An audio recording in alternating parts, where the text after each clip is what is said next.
കണ്ടോ, ഇതാണ് Rosemary. Okay, Rosemary.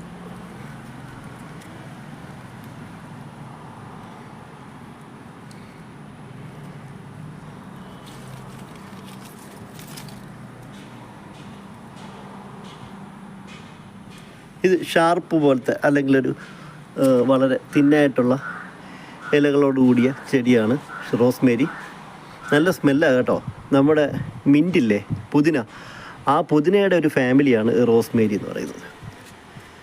ഇത് മുടി വളർച്ച മുടി വളർച്ച ഉണ്ടാകാൻ സഹായിക്കുന്നൊരു ചെടിയാണിത്. മുടി വളർച്ച ഉണ്ടാകാനായിട്ട് എണ്ണ കാച്ചിയൊക്കെ തേക്കും. അതുപോലെ തന്നെ ഭക്ഷണത്തിൽ ഒരു സുഗന്ധദ്രവ്യമായിട്ട് സുഗന്ധം കിട്ടാൻ വേണ്ടിയിട്ട് ഇത് ഉപയോഗിക്കുന്നുണ്ട്.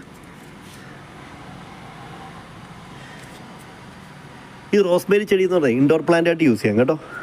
അതിനുവേണ്ടി നമ്മൾ റോസ്മേരിയുടെ ഈ തണ്ടില്ലേ, ഏതെങ്കിലും ഒരു ഭാഗം അത് മുറിച്ചിട്ട് ഒരു ഗ്ലാസ്സിൽ വെള്ളം നിറച്ചിട്ട് അതിലിട്ട് കഴിഞ്ഞാൽ 2-3 ആഴ്ച കഴിയുമ്പോൾ ഇതിന് വേരിറങ്ങും.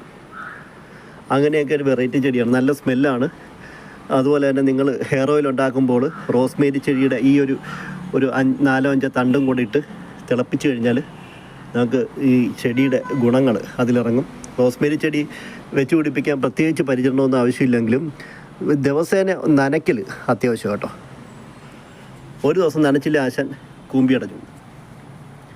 ഈ ചാനൽ ഇതുവരെ സബ്സ്ക്രൈബ് ചെയ്യാത്തവരൊന്ന് സബ്സ്ക്രൈബ് ചെയ്ത് സഹായിക്കണേ. നിങ്ങൾക്ക് പ്ലാന്റിനെ കുറിച്ചിട്ടുള്ള എല്ലാ വിവരങ്ങളും നമ്മൾ ഷോർട്സിലൂടെ നൽകുന്നതായിരിക്കും.